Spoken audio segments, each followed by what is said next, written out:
پھر اپیرنس کو کیسے دیکھ رہے ہیں بانی پی ٹی آئی کو، کیونکہ وہ بھی آج ہم دیکھ رہے ہیں کہ بڑی آج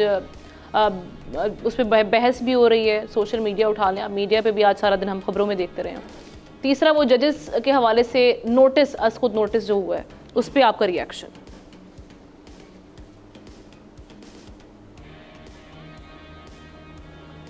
اس کے ریمارکس اور فیصلوں میں بہت فرق ہوتا ہے، اور ہمیشہ شاید غاری صاحب میرے ساتھ اتفاق کریں گے، شام صاحب بھی، کہ بالکل جذباتی تقریریں اور آڈینس کے سامنے اس قسم کے جملے بازیاں چلتی رہتی ہیں۔ ایک جو اہم سوال پیدا ہوتا ہے کہ پہلے نیب کا آرڈیننس جاری کیوں کیا گیا، کس کے زمانے میں ہوا، کس طریقے سے ہوا، امینڈمنٹ کی ضرورت کیوں پیش آئی، کیوں اپنی مرضی کے حساب سے اس کے اندر امینڈمنٹ کی جاتی ہیں، پہلے والا معاملہ غلط تھا یا جو اب ہو رہا ہے وہ غلط ہے، یہ اہم سوالات ہیں۔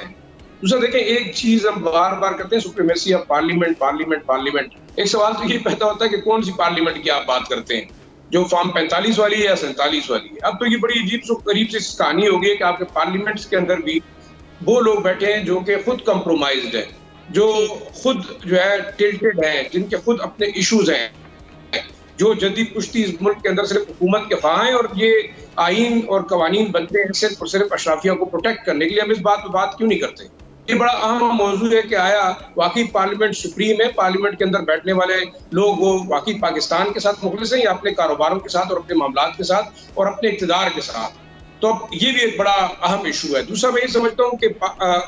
عدلیہ کا ہمیشہ ایک رول شاید یہ ہونا چاہیے کہ ملک کے اندر انصاف کی فراہمی، چاہے وہ جس لیول کے اوپر بھی ہو، جس لیول کے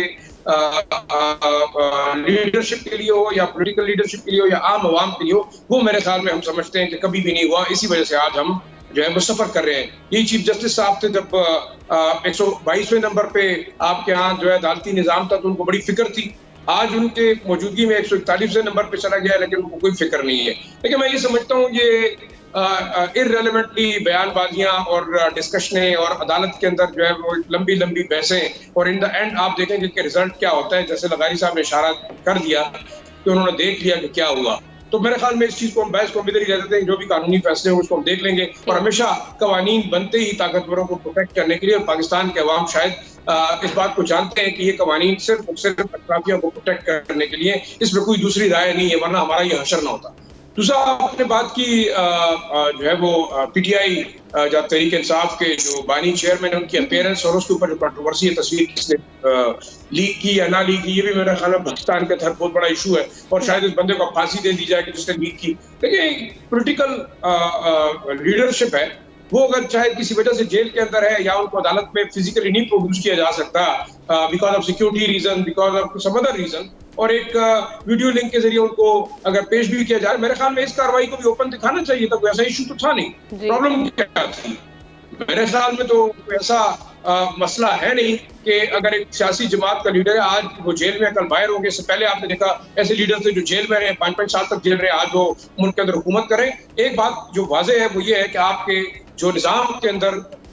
یہ 7-8 ادارے جو میٹر کرتے ہیں، شاید ان کی اپنی ذاتی اناؤں کی وجہ سے، ان کے آپس کے چپکڑش کی وجہ سے، اور ان کے آپس کی جو کہتے ہیں نا اسٹرگل فار پاور کے ذریعے سے جو ہے وہ میرے خیال میں اس ملک کا بیڑا غرق ہوتا جا رہا ہے۔ ملک کی اکانومی ڈوب گئی ہے، آج ہم ہر جگہ بدنام ہو رہے ہیں، سیاسی طور پہ بھی جو ہے جوڈیشری بھی ہماری جو ہے بدنام ہے۔ اوور آل دیکھا جائے ہم ایک آٹوکریٹک اسٹیٹ کے طور پہ دنیا ہمیں سمجھتی ہے۔ تو یہ چیزیں کیا ہم کہتے ہیں سورج کے آگے اگر ہم انگلی رکھیں گے تو کیا سورج کی روشنی بند ہو جائے گی؟ میرے خیال میں اب اس ملک کے اکیڈیمیا، انٹیلیجنسیا اور جو بات کرنے والے لوگ ہیں، انٹلیکچوئلز ہیں، انہیں سائڈیں لینے کی بجائے کھل کے بات کرنی چاہیے۔ میرے خیال میں اس ملک کو نظام کی تبدیلی کے ساتھ ساتھ ان اداروں کے اندر ریفارمز کی ضرورت ہے، کیونکہ جب تک یہ ادارے ریفارم نہیں ہوتے، اس قسم کے ڈرامے چلتے رہیں گے، چاہے آپ ان کو لائیو دکھائیں لائیو نہ دکھائیں، کوئی فرق نہیں پڑے گا۔ سبسکرائب کریں اور بیل دبائیں تاکہ کوئی خبر رہ نہ جائے۔